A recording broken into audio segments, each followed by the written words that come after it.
네, 뉴플리 오늘 제목은요. 김희겸, 한동훈 또 저격, 검은 뿔테 안경 쓴 깡패입니다. 제가 좋아하는 밀란 쿤델라 소설에는요. 사랑은 은유에서 시작된다 이런 문장이 나옵니다. 오늘 아침 김희겸 민주당 의원, 한동훈 법무부 장관 이름 대신에 이 세 가지 비유를 들었는데요. 한동훈 장관은 정말 검은 뿔테 안경을 쓴 깡패다 이렇게 생각을 합니다. 윤석열 정부의 황태자 한동훈 장관이 아닌 다른 사람이었으면 이런 문제가 발생했을까? 한동훈 장관이 이번 사건으로 복수의 화신으로 등극을 했다 이렇게 생각을 합니다. 네, 김 의원과 한 장관 이 두 사람의 지독하다면 지독한 인연 이미 여의도에선 아주 유명한데요. 청담동에 있는 고급스러운 바였고요. 그 자리에는 그랜드 피아노가 있었고 첼로가 연주됐습니다. 기억나십니까? 의원님은 계속 저한테 허황된 거짓말만 네, 해놓으신 다음에 알겠습니다. 끝난 그러면 다음에 사과도 안 하시잖아요. 자, 의원님, 저는 다 걸게요. 의원님 뭐 거시겠어요? 당시 배치된 형사의 기본 임무는 마약류 범죄 예방 단속이었다. 경찰이 마약 성과 제가 내는 게 저랑 무슨 질문드립니다. 제 상관이 질문입니다. 있습니까? 네. 아니 의원님은 모든 게 다 저로부터 비롯되는 건가요? 저는 일단 한동훈 장관의 그 말씀씨는 조선 제일 혀다. 조선 제일 합니다. 거짓말을 끊기 어려우시면 좀 줄이시는 것도 좋을 것 같다는 생각이 듭니다. 이런 김 의원이 꺼낸 이 복수의 화신 이야기, 한동훈 장관과 MBC 기자라는 등장인물이 아니었다면 이 방송국 뉴스룸의 압수수색 가능했을까 의문을 제기한 건데요.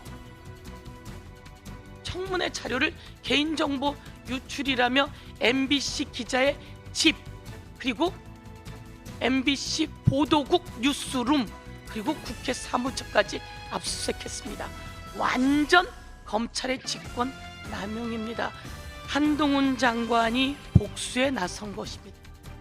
국회 이 XX들이 승인 안 해주면 바이든이라고 했던 보도를 처음으로 했던 그 MBC 기자를 복수하듯이 이렇게 압수수색해내는 것에 대해서 네, 어제 상암동 MBC 본사 압수수색에 나선 이 경찰과 MBC 노조 대치 상황 3시간 가까이 이어졌는데요. 이곳에서도 비슷한 맥락의 이야기가 나왔습니다. 지금 공무집행 방해하고 계십니다. 지금 명백하게. 저희는 부당한 공무집행에 대해서 항의하기 위해서 부당한 나온 겁니다. 공무집행인지 아닌지 정답이 난 거 없습니다. 이 사안이 과연 한동훈 장관이 아니었다면 됐습니다. MBC가 영장 집행하도록 하겠습니다. 아니었다면 이렇게 과잉 수사를 하실 겁니까? 한번 생각해 보십시오. 영장 집행하겠습니다. 이 정도 나와 한동훈 주십시오. 장관의 개인정보 유출 혐의를 가지고 언론사를 압수수색한 전례도 없을 뿐더러 본보기를 보여준 거라고 생각을 하는데요. 또 이 정권 실세의 한동훈 장관의 심기를 건드리면 이렇게 될 수 있다. 과연 MBC 기자가 아니었다면 또 한동훈 장관이 아니었다면 이렇게까지 압수수색을 나올 사안이었는가. 네, 사실 이번 사건에서 한동훈 장관이 개인정보 유출의 피해자인데요. 경찰이 해야 할 수사를 하고 있다 이렇게 힘을 실어줬습니다. 제가 이제 이 사안에 대해서 수사를 하는 주체라든가 이런 건 아니고 저는 피해자 입장이기 때문에 어떤 누구를 해코지하기 위해서 불법적인 정보를 유포하고 그걸 악용하면 안 되는 거는 누구나 동의하지 않겠습니까? 네, 그러면서 한 장관 이번 사건에 민주당이 관여한 건 없는지 먼저 점검해야 하는 거 아닌가 싶다 이렇게 덧붙였는데요. 이번 사건 이 김민석 강서구 구의원 한 민주당 측 인사로부터 한동훈 장관 인사청문회 정보가 담긴 이 USB를 건네받았다 이렇게 고발하면서 수사가 시작됐죠. 근데 민주당 측이랑은 일을 했다라고 본인은 주장을 해요. 그렇기 때문에 이런 자료들이 있지 않았을까. 제가 보기에는 조사해보면 나오겠는데요. 그런 선언적인 판단을 가지고 수사는 하지 않는다고 봅니다. 한동훈 장관은 관심법의 대가인 것 같습니다. 경찰은 이 유출된 자료들 민주당 의원과 MBC 기자를 거쳐 한 매체로 건너간 정황 파악한 것으로 전해졌는데요. 당시 이 매체는 10여 년 전 한 장관에게 아파트를 구입했던 한 시민을 찾아가 인터뷰를 시도해 논란이 되기도 했습니다. 15년 전에 뭐 주택을 저한테 산 분의 인적사항 같은 건 저는 모르잖아요. 그런데 그 어떤 인터넷 편향된 인터넷 유튜브에서 그분을 계속 찾아가서 괴롭히고 그분이 뭐 목사셨는데 뭐 목회하는 데다 주변에다가 뭐 문제 있다고 퍼뜨리고 이런 식으로 돼가지고 제가 굉장히 항의를 받았던 적이 있었거든요. 제가 당시에 도대체 저도 모르는 이런 인적사항을 어떻게 알았을까 굉장히 의아했던 기억이 납니다. 네, 논란이 됐던 해당 매체의 후신인 한 인터넷 매체는요, 지난해 연말에 한 장관이 사는 아파트 건물에 무단 침입해 이 온라인 실시간 방송으로 이 집 주소를 노출해 경찰 수사를 받고 있습니다. 더 탐사 같은 데가 김의겸 같은 주류 정치인과 협업하거나 그 뒷배를 믿고 과거의 정치 깡패들이 하던 역할을 하는 것 같습니다. 그런데 거기서 그치지 않고 앞으로도 계속 이러겠다고 공언하고 있습니다. 너무 끔찍한 얘기 같습니다. 네, 이번 MBC 압수수색을 두고 야당에서는 윤석열 정부가 언론 탄압 공세 유신 체제로 돌아간 것 아니냐. 여기에 어제 대통령이 임기 2달 남은 한상혁 방통위원장의 면직을 제거한 것과 연관지어서 비판했습니다. 한상혁 방통위원장에 대해서 부당하고 위법적인 위헌적인 면직 조치를 강행했습니다. 노골적인 방송 장악 선언입니다. 민생 경제가 파탄나고 외교 안보가 총체적 위기에 직면했습니다. 이런 위급한 때에 정부는 국가 역량을 방송 장악에 허비하고 있습니다. 그런 욕심의 100분의 1이라도 국정과 민생에 쏟아주기 바랍니다. 우리 민주당은 정권의 부당한 언론 탄압, 방송 장악 기도에 물러서지 않고 맞서겠습니다. 윤석열 대통령에게 묻습니다. 지금이 2023년이 맞습니까? MBC 기자와 공영방송의 뉴스룸까지 압수색하고 신분이 보장된 방통위원장을 위헌적 논란을 무릅쓰고 면직한 지금 대한민국의 상황이 1970년대 유신체제와 무엇이 다릅니까?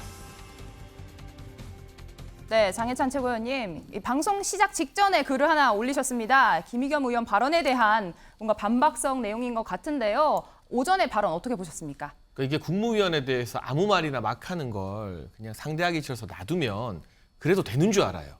민주당의 막말 수위 정도를 넘어서고 있지 않습니까?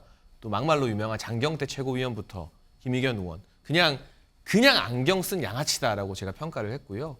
뭐 EU 대사 발언 왜곡이나 청담동 술자리 등 입에 담기만 하면 대부분 다 가짜 뉴스인 것도 참 양아치스럽고 네. 시청자분들께서 이 양아치라는 단어가 비속어 아니냐 오해하실 수 있는데 행동이 천박하고 못된 짓을 하는 사람을 뜻하는 단어입니다. 그야말로 김의겸 의원을 위해서 만들어진 단어 같다는 생각이 드는데요. 뭐 저라도 나서서 국무위원을 향해서 막말을 쏟아내는 민주당 국회의원들에게 눈에는 눈, 이에는 이가 뭔지 좀 보여줄 생각입니다. 네, 그런데 그런 민주당 당 대표가 조금 전 SNS에 올린 내용, 이번 압수수색 명백한 언론 탄압이다, 또 사적 보복이다 이렇게 표현을 했습니다. 조금 전에 민주당이 경찰청 나가서 이런 강경한 입장을 또 직접 드러내기도 했는데요. 일단 민주당이 최근 부쩍 장외로 자주 나가는데요.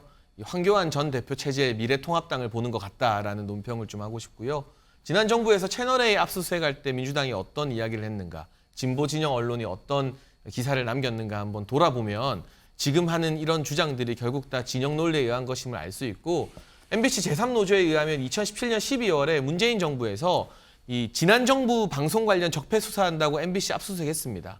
그때 민노총 산하의 언론노조가 반대하지 않고 MBC 사장실까지 압수수색 나온 수사관들을 안내해줬다고 합니다. 문재인 정부의 검찰이 압수수색하면 언론 탄압이 아니라 길을 열어주고 윤석열 정부 검찰이 압수수색하면 언론 탄압이다. 이런 식의 이중적인 논리는 국민의 동의를 얻기 힘들 것 같습니다. 네, 김준일 에디터님. 그런데 지금 이 당사자가 일반인이 아니라 법무부 장관입니다. 개인으로 보기 좀 어려울 것 같은데 이해충돌 여지가 있다 이번 수사에. 그런 지적 어떻게 보셨습니까? 그러니까 뭐 이해충돌의 여지라기보다는 저는 그러니까 법무부 장관은 그냥 아무 얘기 안 하는 게 맞습니다. 이거에 대해서는. 기자들 앞에서 뭐 이런저런 공개적으로. 얘기 했잖아요. 본인은 피해자다 등등 뭐 경찰이 해야 될 수사를 하고 있다. 이거는 가이드라인으로 비춰질 수가 있는 거죠. 그리고 뭐 가이드라인을 내리지 않더라도 뭐 아주 속된 말로 보니까 알아서 경찰이 법무부 장관에 대해서 충성 경쟁을 하고 있다. 뭐 긴다. 그래서 오바를 한다. 저는 그렇게 보고 있습니다. 그러니까 이게 뭐 이런 쟁점이 있어요. 그러니까 뭐 인사청문회가 있으면은 그 장관 후보자에 대해서 자료들이 오고 이거에 대해서 과거 이제 뭐 이거 진보 보수 할 것 없이 예를 들면 조국 장관에 대해서도 언론사 기자들이 많이 받아보고 그거를 이제 취재를 했거든요. MBC가 그래서 받아본 것이고 열린공감 TV에 이제 전달을 한 건데 열린공감 TV가 언론인이 아니냐 그리고 전달한 것이 법이 문제가 있느냐 이건 좀 따져봐야 될 문제가 있습니다. 근데 이거를 MBC 본사를 압수수색하는 게 맞냐라는 거죠. 그러니까 아무것도 없어요 거기에는. 왜냐하면 외근하는 기자들은 본인 노트북 들고 다니고 민지숙 기자도 취재해 보셔서 아는 거 아닙니까? 아무것도 없어요. 근데 굳이 들어와야 되겠다라는 거는 경찰이 조금 이건 액션을 이제 취했다 이렇게 보는 것 같고 이 부분에 있어서는 이제 뭐 서모 씨 열린공감 TV 서모 씨 같은 경우에는 이걸로 구의원한테 넘긴 뭐 이런 것들은 조금 처벌이 좀 불가피하지 않나 저는 개인적으로 그렇게 보고 있습니다. 네, 변호사님께 마지막으로 여쭤보겠습니다. 이런 상황에 법원이 어쨌든 압수수색 영장을 내준 상황입니다. 이게 좀 이례적이다 이런 이야기도 나오는데요. 일단 법원에서 압수수색 영장을 발부를 할 때는 어느 정도 증거를 여기 이제 압수수색을 했을 때 관련 증거를 좀 찾을 수 있다 이런 가능성이 있다 이 정도 소명이 되면 압수수색이 나가는 건 맞고요. 우리가 지금 자꾸 이제 뭐 언론사다 이런 부분을 부각시키기 때문에 문제가 되는 거고 실제 내용도 보면 MBC에 대한 압수수색이라고 하기보다는 이 관련된 이 기자가 가지고 있는 어떤 이런 자료들 이런 거에 대해서 좀 압수수색이 들어온 아마 수색 영장에도 그렇게 범위가 좁혀져 있을 겁니다. 그렇기 때문에 법원 입장에서 어떤 판단을 하는 그런 기준에 어긋나 있다고 보지는 않고요. 필요하면 국가기관이든 심지어 법무법인도 압수수색을 합니다. 그렇기 때문에 그 부분에 있어서는 너무 이렇게 프레임을 씌워서 생각할 필요는 없다고 생각됩니다.